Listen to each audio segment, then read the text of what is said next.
do want to bring in our own Ali Garfinkel, who tracks Amazon extremely closely. She's been able to speak with some of the executive over years. Ali, what'd you take away?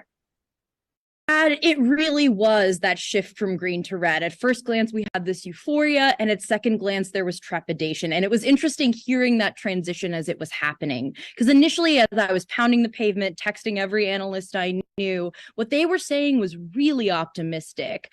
This looks great. This is a blowout. That Q2 guidance win is important. This will add fuel to the fire of the tech rally. And at that moment, right at the very beginning, Wall Street and the Twitter sphere were pretty aligned. As I was combing through social media, I saw stuff like, man, Amazon's back, or I've owned Amazon a long time and I'm really excited. So where did this all go wrong? I used this metaphor earlier today. Amazon is kind of like an iceberg. It's impossible to see it all at once. So it's the sort of thing where watching the street kind of adjust to this, taking a beat, investors realized they were worried about a few things. And the key one there was cloud. One analyst I was talking to actually pointed out, hey, these AWS numbers, they were a beat, but they still do reflect a slowdown. Keep in mind, there's rising competition here from big names like Microsoft and Google. We saw Google Cloud turn profitable earlier this week.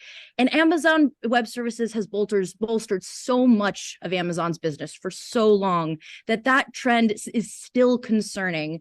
Additionally, I do think there's kind of a narrative problem here. It's not as their cost cutting story just isn't as clean as, say, the one we're seeing out of Meta. Amazon, it's not that it's an unconvincing cost cutting story. It's just that there are so many different businesses and so many different parts and so many different degrees to which businesses are being shuffled around.